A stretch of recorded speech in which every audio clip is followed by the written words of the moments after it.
આપનું સ્વાગત છે। નીતિન પટેલના નિવેદન પર મનીષ દોશીની પ્રતિક્રિયા સામે આવી। નીતિન પટેલના નિવેદન પર કોંગ્રેસના મનીષ દોશીની પ્રતિક્રિયા સામે આવી છે। ભાજપનો ખેસ નાખો અને લૂંટના લાયસન્સ લઈ જાઓ તેવી ભાજપાની નીતિ। ગુજરાતમાં જાતિનું પ્રમાણપત્ર, આવકનું પ્રમાણપત્ર, અન્ય કોઈ ખેડૂતનો દાખલો હોય તમામમાં ભ્રષ્ટાચારને શિષ્ટાચાર બનાવી ભારતીય જનતા પાર્ટીએ તમામ વિભાગોમાં એજન્ટ પ્રથા દાખલ કરી છે।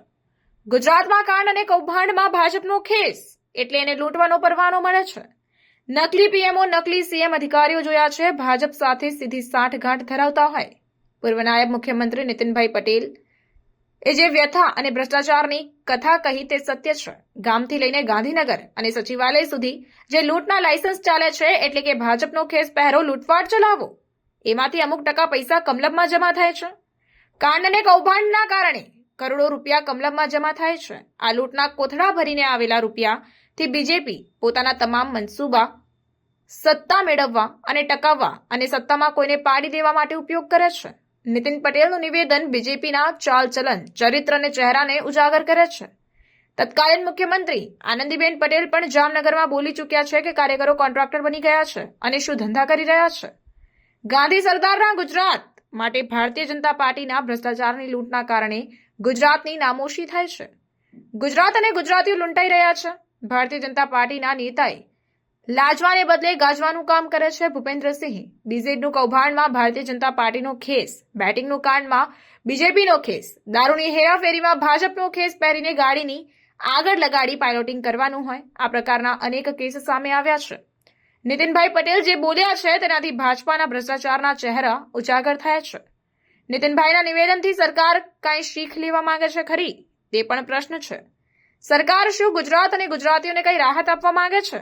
આનો જવાબમાં ભાજપના નેતાઓએ આપવો પડશે, કારણ કે આ ગુજરાત અને ગુજરાતીઓની લૂંટના લાયસન્સના કારણે જે રીતે પરિસ્થિતિ થઈ તેથી સામાન્ય નાગરિક, મધ્યમ વર્ગનો નાગરિક ખૂબ જ પરેશાન છે તેમ જણાવવામાં આવ્યું। ગુજરાતની અંદર ભારતીય જનતા પાર્ટીના પાછલા 20-25 વર્ષના અહંકારી શાસનના કારણે લૂંટનો કારોબાર ચાલે છે। ભાજપનો ખેસ નાખો ને લૂંટના લાયસન્સ લઈ જાઓ તેવી નીતિના કારણે ભાજપા પોતે મોટી પાર્ટી બનવા માટે જે હથકંડા અપનાવ્યા અને એના કારણે જે રીતે ગુજરાતમાં જાતિનું પ્રમાણપત્ર હોય, આવકનું પ્રમાણપત્ર હોય કે અન્ય કોઈ પણ ખેડૂતનો દાખલો હોય, તમામમાં ભ્રષ્ટાચારને શિષ્ટાચાર બનાવીને ભારતીય જનતા પાર્ટીએ તમામ વિભાગોમાં એજન્ટ પ્રથા દાખલ કરી દીધી। બાકી મોટા ભાગે ગુજરાતમાં કાંડ અને કૌભાંડ, ભાજપનો ખેસ એટલે એને લૂંટવાનો પડવાનો, આપણે નકલી પીએમઓ અને સીએમઓ અધિકારીઓ જોયા, ભાજપ સાથે સીધી સાંઠગાંઠ ધરાવતા હોય એવા અનેક નકલીઓના કારોબારે ગુજરાતને લૂંટી રહ્યા હતા। સાથોસાથ ગુજરાતની અંદર ખનીજ ચોરી, માટી ચોરી સહિત કિંમતી ખનીજની ચોરીના લૂંટના લાયસન્સ એ કાર્ગો સેલ હોય સુરેન્દ્રનગર જિલ્લામાં કે સમગ્ર ગુજરાતમાં રેતી ચોરી, માટી ચોરી સહિતના કિંમતી ખનીજોની વાત હોય, એ લૂંટના લાયસન્સ ભારતીય જનતા પાર્ટીના ખેસ ધારકોએ કઈ રીતે લૂંટી રહ્યા છે ગુજરાતને, એના પણ અનેક કિસ્સાઓ આપણી સામે આવ્યા। ત્યારે માનનીય નાયબ મુખ્યમંત્રી રહી ચૂકેલા નીતિનભાઈ પટેલે જે વ્યથા અને ભાજપાને આ ભ્રષ્ટાચારની કથા જે લોકો સમક્ષ ખોલી મૂકી એ સર્વાંગીપણે સત્ય છે। એટલા માટે કે ગામથી લઈને ગાંધીનગર અને શહેરથી લઈને સચિવાલય સુધી જે લૂંટના લાયસન્સ ચાલે છે એટલે કે તમે ભાજપનો ખેસ પહેરો, નીચે લૂંટફાટ ચલાવો અને એમાંથી અમુક ટકા પૈસા કમલમમાં જમા કરાવો અને કાંડ અને કૌભાંડના કારણે કમલમમાં કરોડો રૂપિયા જમા થાય। આ લૂંટના કોથળા ભરીને કાળા નાણાં જે આવે છે એમાંથી ભારતીય જનતા પાર્ટી પોતાના તમામ મનસૂબા સત્તા મેળવવા, સત્તા ટકાવવા અને સત્તામાં કોઈને પાડી દેવા માટે ઉપયોગ કરે છે। એ ગુજરાતે સારી રીતે જોયું છે। ત્યારે નીતિન કાકાએ જે આજે નિવેદન કર્યું હતું, ગઈકાલે કડીની અંદરનું જાહેર વ્યક્તિ તરીકે તેમનું આ મૂલ્યાંકન એ ભારતીય જનતા પાર્ટીનો ચાલચલન, ચરિત્ર અને ચહેરાને ઉજાગર કરે છે। અગાઉ તત્કાલીન મુખ્યમંત્રી શ્રી આનંદીબેન પટેલ પણ જામનગરમાં બોલી ચૂક્યા છે કે કાર્યકરો કોન્ટ્રાક્ટરો બની ગયા છે અને શું ધંધા કરી રહ્યા છે। એ જ રીતે આ વાત ફરી એક વખત વરિષ્ઠ નેતા તરીકે, જાહેર જીવનના વ્યક્તિ તરીકે કીધી છે। ત્યારે ગાંધી સરદારના ગુજરાત માટે ભારતીય જનતા પાર્ટીના ભ્રષ્ટાચારની લૂંટના કારણે ગુજરાતની નામોશી થાય છે। ગુજરાત અને ગુજરાતીઓ લૂંટાઈ રહ્યા છે। ભારતીય જનતા પાર્ટીના નેતાઓ લાજવાન બદલે ગાજવાનું કામ કરે છે। ભૂપેન્દ્રસિંહ બીજેડનું કૌભાંડ, ભારતીય જનતા પાર્ટીનો ખેસ, સટ્ટાકાંડ, બેટિંગનું કાંડ, ઓલામાં કેસ ભાજપનો ખેસ પહેરીને કરવાનું, ડ્રગ્સ અને દારૂના હેરાફેરી ભાજપનો ખેસ પહેરીને ગાડીની આગળ લગાડી દેવાનું પાયલોટિંગ માટે.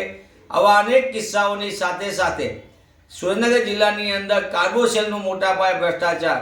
તો પણ એમાં કોણ? ભાજપાના ચૂંટાયેલા પ્રતિનિધિઓના પરિવાર સીધા ગળામાં ખેસ ભાજપાનો.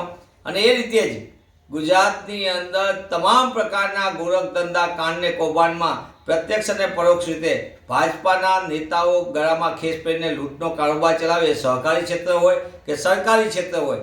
ત્યારે હું આપના માધ્યમથી સરકારને પૂછવા માગું છું કે હવે તો નીતિનભાઈ પટેલ બોલ્યા છે, ભાજપાના ભ્રષ્ટાચારી ચહેરાને ઉજાગર કરતું નીતિનભાઈના નિવેદનથી સરકાર કાંઈ શીખ લેવા માગે છે? ગુજરાત અને ગુજરાતીઓને કાંઈ રાહત આપવા માગે છે? આનો જવાબ પણ ભાજપાના નેતાઓએ આપવો પડશે. કારણ કે આ ગુજરાત અને ગુજરાતીઓના લૂંટના લાયસન્સના કારણે જે રીતે પરિસ્થિતિ નિર્માણ થયું છે તેમાં સામાન્ય નાગરિક, મધ્યમ વર્ગનો નાગરિક ગુજરાતનો લૂંટાઈ રહ્યો છે અને ભાજપાના નેતાઓ પહેલવાન થઈને મદમસ્ત થઈને કરોડો રૂપિયાના બેંક બેલેન્સ બનાવી રહ્યા છે.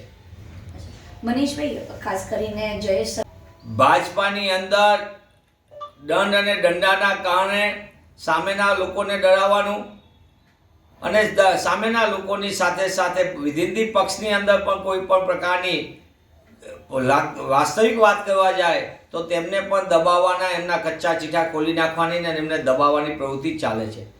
જે રીતે આપના માધ્યમથી સામે આવે છે હકીકત, પણ ભાજપામાં આ જે લડાઈ છે એ સત્તા મેળવવા માટે અને જનસેવા માટેની નથી, પણ ભ્રષ્ટાચારના લાયસન્સ ઉપર કોણ કબજો કરે અને કોણ મેઇન ડિસ્ટ્રીબ્યુટર ભ્રષ્ટાચારનો બને તે માટે આ સેવા સદનો પર કબજો કરવા માટે તાલુકા પંચાયત, જિલ્લા પંચાયત, નગરપાલિકા, મહાનગરપાલિકા આ લૂંટના મોટા પાયે કરોડો રૂપિયા પ્રજાને બદલે પોતે કઈ રીતે સેરવી શકે તે માટે આ રીતે ભાજપામાં એક ભ્રષ્ટાચારનો આખો ખેલ ચાલી રહ્યો છે. અને ખેલના કારણે બરાબરની લડાઈ, આંતરિક લડાઈ ચાલી રહી છે. હકીકતમાં ભાજપાની આ લડાઈ જનતાની સેવા માટે નથી, જનપ્રતિનિધિ બનીને લોકોને ન્યાય આપવા માટે નથી, પણ આ કેમ ખાઈ ગયો ને હું કેમ રહી ગયો એ હુસાતુસીની લડાઈના કારણે ગુજરાત અને ગુજરાતીઓ લૂંટાઈ રહ્યા છે. એક વળવી વાસ્તવિકતા છે અને એટલા માટે જ ભાજપામાં સાઠ મારીને જે પરકાષ્ઠા ઉપર ચાલી રહ્યું છે સમગ્ર ગુજરાત જોઈ રહ્યું છે, પણ અંતે તો ભોગ બને છે ગુજરાતના ગ્રામ્ય વિસ્તારની નાગરિકો, ગુજરાતની નગર વિસ્તારમાં રહેતા નાગરિકો, એનો સીધો ભોગ બને છે.